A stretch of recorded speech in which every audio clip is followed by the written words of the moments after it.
Psychoanalytical Criticism of Hamlet by Shakespeare and The Handmaid's Tale by Margaret Atwood. By Vanessa Ramirez. The origins of psychoanalytical criticism. What does it mean to look at a text through a psychoanalytical lens? Psychoanalytical criticism argues that literary texts, just like dreams, are a road to the secret unconscious desires and anxieties of the author. Psychoanalytical criticism builds on Sigmund Freud's theory of psychology, such as the id, the ego, the superego, the unconscious mind, and the Oedipus complex. The author's own childhood traumas, family life, sexual conflicts, fixations, and other subconscious desires will be displayed with the behavior of the characters in their literary work. Psychoanalytical criticism asks questions such as, is this character a reflection of the author's personality, or if there could be a subconscious reason for the author's use of specific words or written styles. Before diving into Hamlet and The Handmaid's Tale, one must first understand some of Freud's theories regarding the mind. A popular visual used to understand Freud's id, ego, and superego is the iceberg model. This model shows how, just like an iceberg, there is always more underneath that one cannot see. The conscious mind is information that we are always aware of, above the water. The preconscious are thoughts, emotions, and memories that can be easily brought to the conscious level. An example of this is your phone number. Though you are not always thinking about it, when asked for, it can be easily thought of. This is somewhat submerged in the water. Finally, there's the unconscious, the majority of the iceberg. The unconscious holds all our thoughts, feelings, and memories that are unacceptable. An example of the unconscious would be sexual desires that are not socially acceptable or trauma. Starting with Hamlet by William Shakespeare, we will be breaking down the psychology of Hamlet, Shakespeare himself, and possible Oedipal dynamics in the play. We start the play with Hamlet grieving his father's death. While everyone around him seems to have moved on, we see Hamlet in the depression stage of grief. Throughout the play, you will watch as he goes through denial, bargaining, and anger, but never reach acceptance. Madness is a big theme in Hamlet, but could this madness of Hamlet, as well as Ophelia, be a coping mechanism due to the traumatic events of losing a parent? The definition of a coping mechanism is a conscious or unconscious strategy used to reduce unpleasant emotions. The first time the theme of madness is displayed is in Act 1 after Hamlet sees the ghost of his father.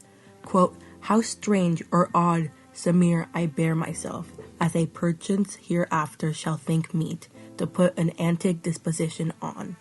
Act 1, Scene 5, 178 to 180. This quote is Hamlet deciding to pretend to act mad to find out if Claudius truly killed his father.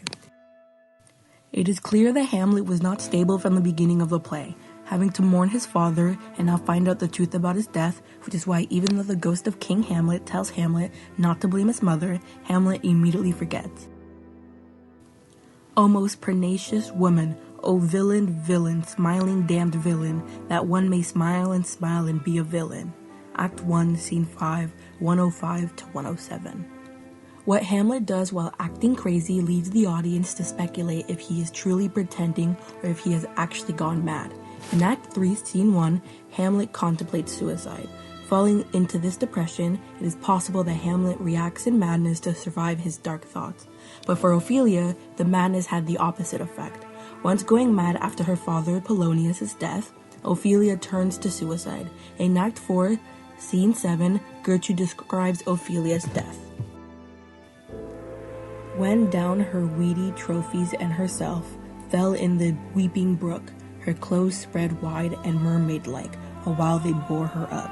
Act 4, Scene 7, 175 to 176. The way Gertrude describes Ophelia's death to be so beautiful and painless leads the audience to believe this was no accident, but a suicide. Hamlet and the Oedipus complex. The Electra and the Oedipus complex is one of Freud's most famous and controversial theories. Named after Oedipus, the Greek mythology of a man who killed his father and married his mother and then tore his eyes out once he finds out what he has done. Freud's theory is that boys develop an unconscious sexual desire for their mothers and see their father as a rival for their attention.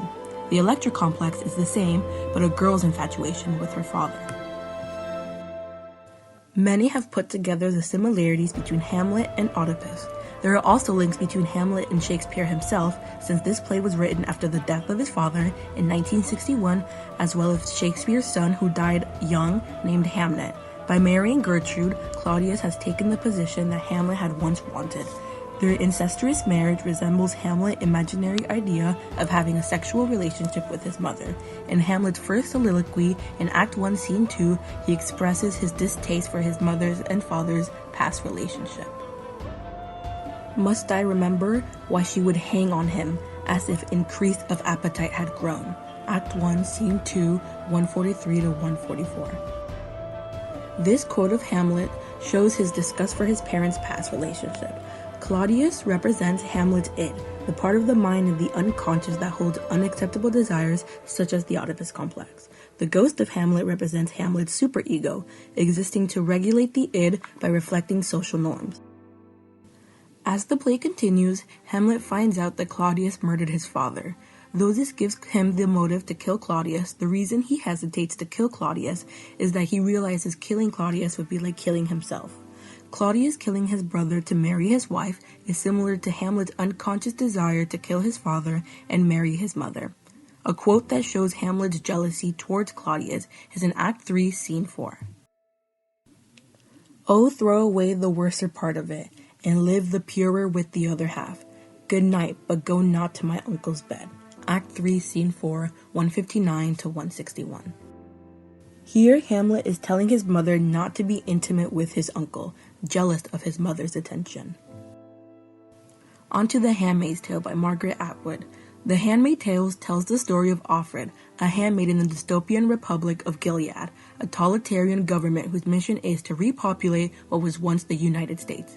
Many times throughout this novel, Offred makes excuses for her oppressors, saying she deserved it, or that, quote, "nor does rape cover it. Nothing is going on that I haven't signed up for," page 107. Here, Offred is saying that the barbaric ritual of the commander raping her once a month is not rape. But none of these women consented to any of this. Rape does not look one way. Offred must adapt to survive, but she must also remember who she was before Gilead. A way Offred holds on to her past life is with her name. The reader never finds out Offred's real name. When asked why, Atwood said, "Because so many people have their names changed or have simply disappeared from view." As you might recall from before, Freud used the terms id, ego, and superego to identify the three parts of the unconscious mind. The ego is what one should do, like the angel on your shoulder. The id is the desire, typically sexual, like the devil on your shoulder. The superego is the moderator between the id and the ego, trying to satisfy the id's desires while also following social norms. In The Handmaid's Tale, Offred represents the ego by rebelling against Gilead for what she believes is the greater good. The commander represents the superego. He knows what Gilead is doing is wrong, but he never speaks against Gilead or his orders. Serena Joy, his wife, represents the id. Serena will do whatever it takes to get what she wants. In this case, a baby. The torture Offred experience is more psychological than it is physical. On page 137 of the novel, Offred describes that they would show her and the other handmaids in training porno films from the 80s and the 70s. The women in these films would be chained, tied up, hanged from trees naked, raped, and once even cut into pieces. These films were meant to intimidate these women and show them that this is what they were being saved from. To watch someone else be tortured, whether you know the person or not, is the textbook definition of psychological torture. To survive, we see Offred use certain defense mechanisms such as denial, selective memory, and avoidance. An example of Offred's denial is seen on page 119, where she states, "I feel drugged. I consider this, maybe they're drugging me. Maybe the life I think I'm living is paranoid delusion." Every night when Offred goes to bed, she says she thinks in the morning she will wake up and things will be back to the way they were. This false hope is a way to keep her sanity, and as she once stated, "Sanity is a valuable possession. I hoard it the way people once hoard money. I save it, so I will have enough when the time comes." 119. A woman's role. An archetype is an emotion, character, or event that is repeated across the human experience.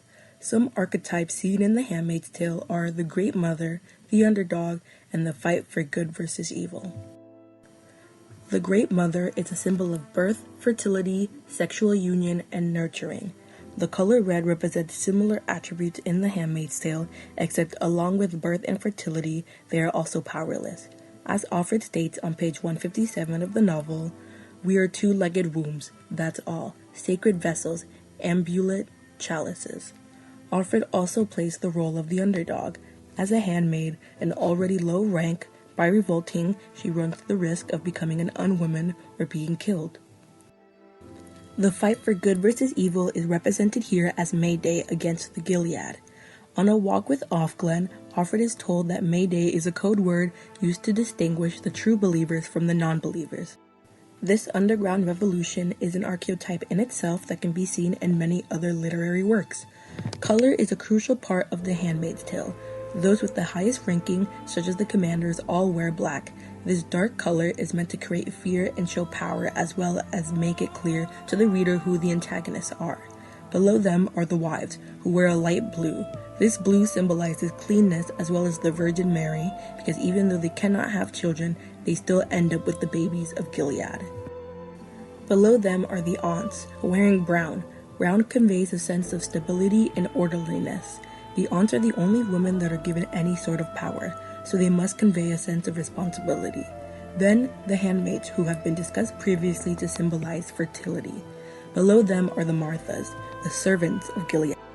They wear green clothing to symbolize good health and service. The lowest of the Gilead hierarchy are the unwomen. These are the outcasts sent to the colonies to die. These women are typically women who have revolted or have gone to 3 houses without being able to produce a child. These women wear a muted gray to symbolize non-existence. By separating these classes into distinct colors, it gets rid of the possibility of individuality and for one to stand out. The women of Gilead have high expectations to become mothers. The only way for a handmaid to move up the ladder is to do her service so she could one day become a wife, aunt, or Martha. No mother is ever completely a child's idea of what a mother should be, and I suppose it works the other way as well. Page 209. This is a quote from Alfred about her mother and how she wished she had known this before. This quote relates to a concept known as the eternal feminine. This myth is meant to pigeonhole women into an unrealistic idea of what it is to be a woman. Some examples of eternal feminine myths are the social construct of virginity, how a woman must be a virgin on her wedding night, as well as the idea of the perfect nurturing mother. This eternal feminine denies any sort of individuality to all the distinct types of women. By diving deeper into both Hamlet by William Shakespeare and The Handmaid's Tale by Margaret Atwood, we can find out not just more about the characters, but about the author as well. To read a text through a psychoanalytical lens is to look into not just what the author intended us to see, but what they unconsciously put in as well. By asking yourself questions such as, are there audible dynamics in Hamlet, or is the character a reflection of the author's personality? One can learn more about the character, author, and even the genre.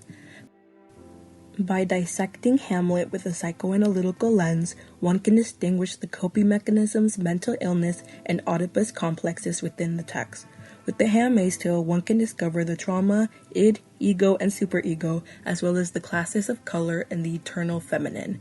In what ways can you start to analyze your everyday life through a psychoanalytical lens? Thank you for listening.